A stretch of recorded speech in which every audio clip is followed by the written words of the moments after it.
Yesu, Yesu.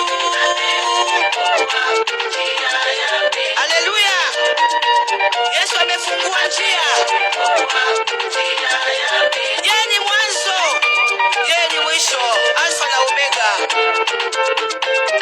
Il est le chemin, la vie et la vérité.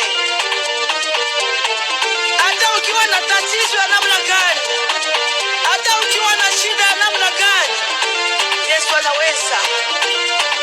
Amefungua njia kwako.